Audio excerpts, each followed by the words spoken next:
বাংলাদেশে যে কয়েকবার নির্বাচন হয়েছে, এমনকি নির্বাচনের মধ্য দিয়ে সরকার নির্বাচিত হয়েছে, তাদের মধ্যে বিএনপি বারবার ম্যাজিক দেখিয়ে আসছে। বাংলাদেশ জাতীয়তাবাদী দল বিএনপির প্রতিষ্ঠাতা চেয়ারম্যান, সাবেক প্রয়াত প্রেসিডেন্ট জিয়াউর রহমান, তিনি যখন ক্ষমতায় আসেন তখন কিছু ম্যাজিক দেখিয়েছিল। আর সেই ম্যাজিকগুলির মধ্যে অন্যতম হলো ইরি চাষ, খাল কেটে কৃষকদের সেচের সুবিধা দেওয়া। তাছাড়াও যে ধরনের ম্যাজিক দেখিয়েছিলেন সেগুলি বাংলাদেশের সর্বজনতার মাঝে সাড়া ফেলেছিল। এরপর যদি আমরা 1991 সালের কথা বলি, তখনও কিন্তু বাংলাদেশ জাতীয়তাবাদী দল বিএনপি ক্ষমতায় এসে কৃষি ঋণ মওকুফ করে দিয়েছিল, আর সাথে সন্ত্রাস বিরোধী আইন করে জনমনে একটা আস্থা অর্জন করেছিল।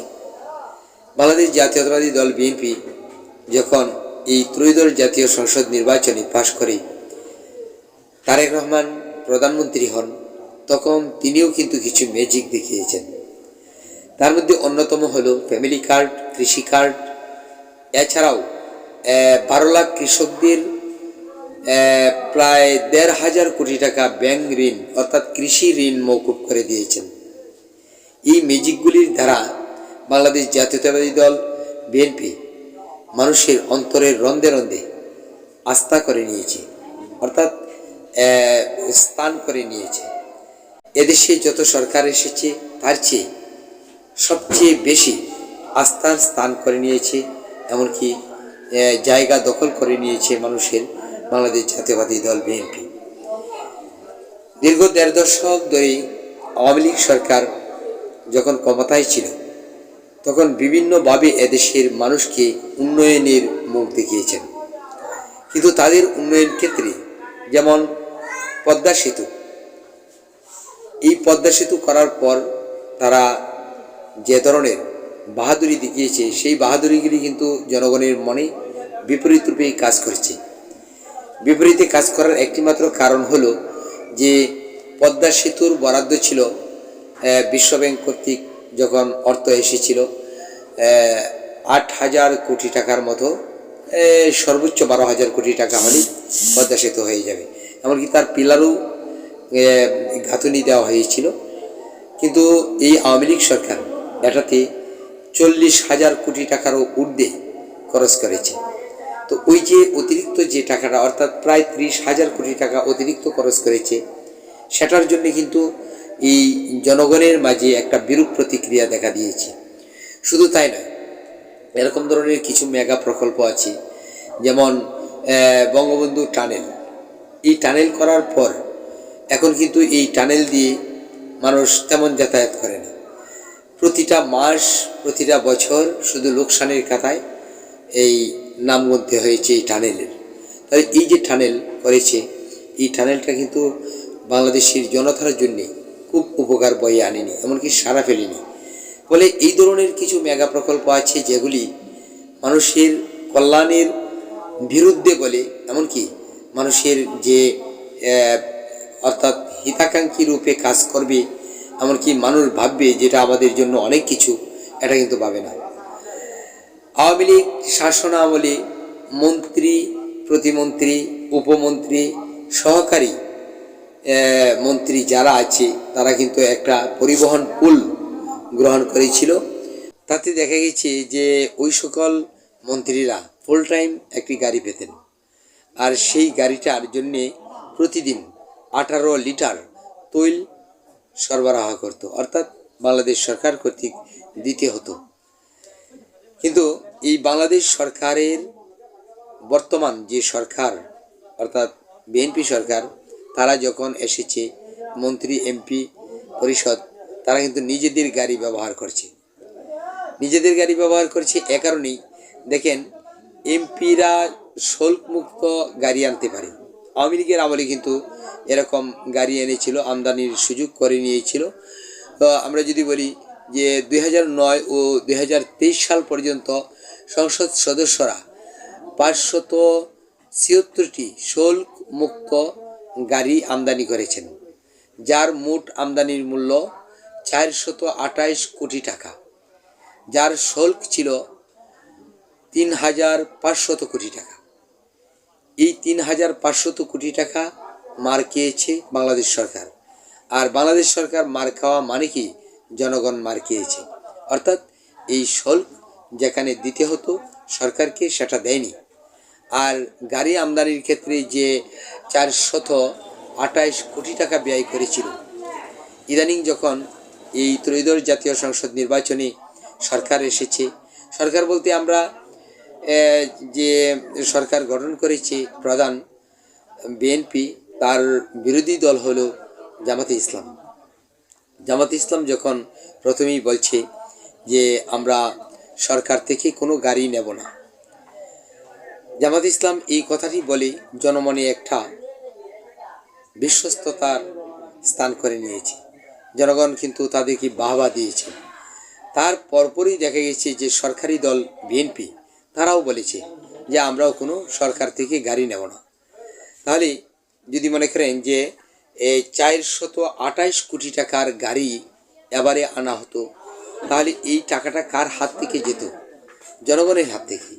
জনগণের হাত থেকে যেন না যায়, জনগণের উপর যেন এটার চাপ না পড়ে, সেজন্য কিন্তু বিএনপি সরকার তথা এই জামাতে ইসলাম সরকার তারা কিন্তু এটা করেছে।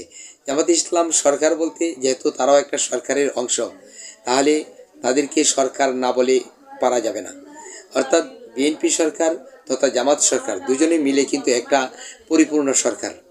আর এই পরিপূর্ণ সরকার কি এ দেশকে পরিচালনা করবে। নিজের গাড়ি অ্যাবিলিটি থাকা সত্ত্বেও আওয়ামী লীগের আমলে এমপিরা 70,000 টাকা মাসে পরিবহন ভাতা পেতেন। পরিবহন ভাতা পেতেন যা জ্বালানি ও চালকের বেতন বাবদ। এটা কিন্তু সরকার থেকেই গ্রহণ করেছে। কিন্তু এবার যারা এসেছে বাংলাদেশ জাতীয়তাবাদী দল বিএনপি তথা জামাত ইসলাম, তারা কিন্তু এটা গ্রহণ করছে না।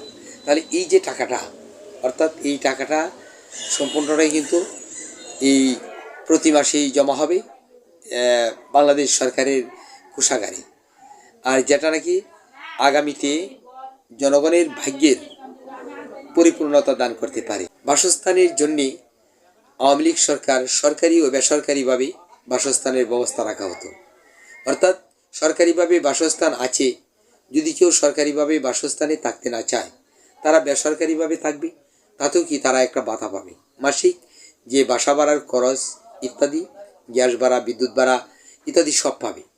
এখন একজন এমপি সাহেব তার বাসা আছে ঢাকায়, সে নিজের বাসায় রইল, অথচ সে কী করলো, প্রতি মাসেই এই 70,000 টাকা উঠিয়ে নিয়ে এসেছে কি বাড়ি ভাড়া, গ্যাস, বিদ্যুৎ ইত্যাদি দেখিয়ে, বিল দেখিয়ে। তাহলে এই টাকাটাও কিন্তু এখন লাগছে না। অর্থাৎ নিজেদের বাসায় থেকে যখন তারা সচিবালয়ে মন্ত্রণালয়ে ডিউটি করবে মন্ত্রী এমপিরা, তখন 70,000 টাকা মাসে যে প্রত্যেকের খরচ সেটাও কিন্তু তারা নিচ্ছে না। তাহলে এই টাকাটাও কি বাংলাদেশের যে উন্নয়ন ফান্ডে জমা থাকবে। এটাও এই বাংলাদেশের মানুষের সৌভাগ্যের জন্য কাজে আসবে। মন্ত্রী প্রতিমন্ত্রীদের জন্য বিনা ভাড়ায় সরকারি বাসভবন দেওয়া হতো। বিদ্যুৎ, পানি, গ্যাস বিল সরকারি খরচে চলতো। নিজ বাসায় থাকলেও মাসে মন্ত্রীরা 80,000 ও প্রতিমন্ত্রীরা 70,000 টাকা বাড়ি ভাড়া পেত। সাজগোজ ব্যাপারে মন্ত্রীরা বছরে 5 লক্ষ টাকা, প্রতিমন্ত্রীরা 4 লক্ষ টাকা খরচ পেত। এখন দেখেন যে এমনভাবে শোষণ করেছে এই দেশটাকে আওয়ামী লীগ সরকার, যেটা নাকি বিএনপি তথা এই জামাত ইসলাম করতে চাচ্ছে না। তাহলে ওরা যখন এটা করবে না, তখন সফলতা থাকবে পাবলিকের। আর পাবলিক যখন সফলতা পাবে, তখন এটা এই আগামী যে নির্বাচন, সেই নির্বাচনেও কিন্তু তাদেরকে নিয়ে বাংলাদেশের জনগণ বিবেচনা করবে। তবে বাংলাদেশ সরকার যে পদ্ধতি গ্রহণ করছে সেটা হলো যে জনগণের লাভ থাকবে, আর তারা মাসিক যে একটা বেতন আছে সেই বেতনটা দিয়ে ডিউটি করবে। তার মানে যত উন্নয়ন আছে সবই বাংলাদেশে থাকবে। আমি আপনাদেরকে বলবো যে একজন ব্যক্তি মাসে 1,05,000, 90,000, 93,000 এরকম টাকা পাবেন, অর্থাৎ প্রতিমন্ত্রী, মন্ত্রী, প্রধানমন্ত্রী সহ এর উপরে কিন্তু বেতন পাচ্ছেন না। কিন্তু বিগত আওয়ামী লীগ সরকারের আমলে যখন ওই প্রধানমন্ত্রীর উপদেষ্টা সজীব অজয় জয় সে কোটি কোটি টাকা বিভিন্ন খাতে নিয়ে গেছে, এমনকি তাকে বেতন দেওয়া হতো এরকম, যেটা নাকি পৃথিবীর কোথাও নেই এরকম নজির। আর এরকম নজিরবিহীন কার্যকলাপ করে আওয়ামী লীগ জনগণের অন্তর থেকে বাহির হয়ে গেছে। শুধু তাই নয়, আওয়ামী লীগ সমস্ত বিশ্বে এরকমভাবে ধরা পড়েছে যে শেষ পর্যন্ত তাদের পতন ঘটেছে।